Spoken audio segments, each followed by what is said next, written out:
Chapter 16. The State Dinner. The dinner hour drew near. Yet, strangely enough, the thought brought but slight discomfort to Tom, and hardly any terror. The morning's experiences had wonderfully built up his confidence. The poor little ash-cat was already more wonted to his strange garret, after 4 days' habit, than a mature person could have become in a full month. A child's facility in accommodating itself to circumstances was never more strikingly illustrated. Let us privileged ones hurry to the great banqueting room and have a glance at matters there, whilst Tom is being made ready for the imposing occasion. It is a spacious apartment, with gilded pillars and pilasters, and pictured walls and ceilings. At the door stands tall guards, as rigid as statues, dressed in rich and picturesque costumes, and bearing halberds. In a high gallery which runs all around the palace is a band of musicians and a packed company of citizens of both sexes in brilliant attire. In the center of the room, upon a raised platform, is Tom's table. Now let the ancient chronicler speak. A gentleman enters the room bearing a rod, and along with him another bearing a tablecloth, which, after they have both kneeled 3 times with the utmost veneration, he spreads upon the table, and after kneeling again they both retire. Then come 2 others, one with the rod again, the other with a salt-cellar, a plate, and bread. When they have kneeled as the others had done, and placed what was brought upon the table, they too retire with the same ceremonies performed by the first. At last come 2 nobles, richly clothed, one bearing a tasting knife, who, after prostrating themselves 3 times in the most graceful manner, approach and rub the table with bread and salt, with as much awe as if the king had been present. So end the solemn preliminaries. Now, far down the echoing corridors we hear a bugle blast, and the indistinct cry, "Place for the king!" "Way for the king's most excellent majesty!" These sounds are momentarily repeated. They grow nearer and nearer, and presently, almost in our faces, the martial note peals and the cry rings out, "Way for the king!" At this instant the shining pageant appears, and files in at the door, with a measured march.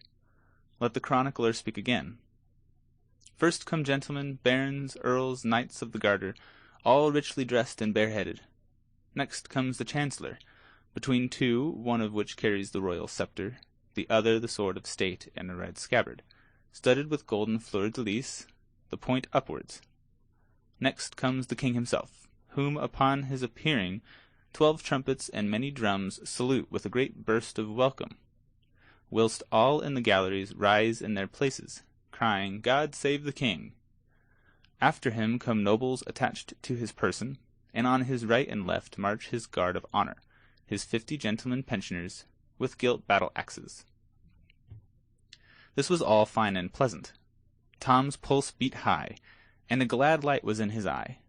He bore himself right gracefully, and all the more so because he was not thinking of how he was doing it, his mind being charmed and occupied with the blithe sights and sounds about him.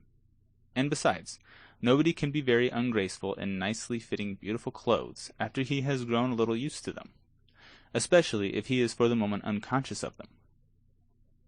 Tom remembered his instructions, and acknowledged his greeting with a slight inclination of his plumed head, and a courteous "I thank ye, my good people."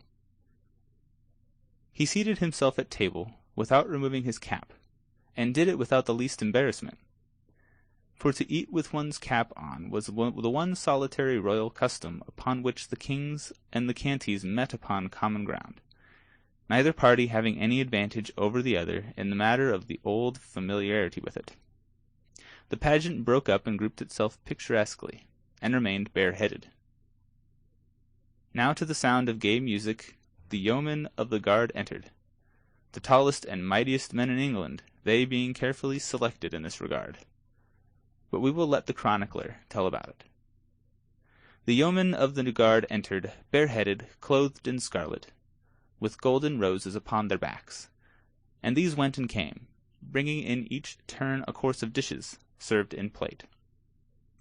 These dishes were received by a gentleman in the same order they were brought, and placed upon the table, while the taster gave to each guard a mouthful to eat of the particular dish he had brought, for fear of any poison.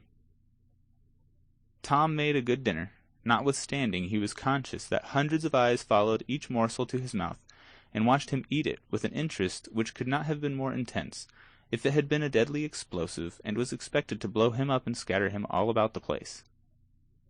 He was careful not to hurry, and equally careful not to do anything whatever for himself, but wait till the proper official knelt down and did it for him.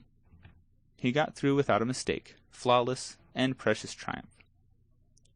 When the meal was over at last, and he marched away in the midst of his bright pageant, with the happy noises in his ears of blaring bugles, rolling drums, and thundering acclamations, he felt that if he had seen the worst of dining in public, it was an ordeal which he would be glad to endure several times a day, if by that means he could but buy himself free from some of the more formidable requirements of his royal office.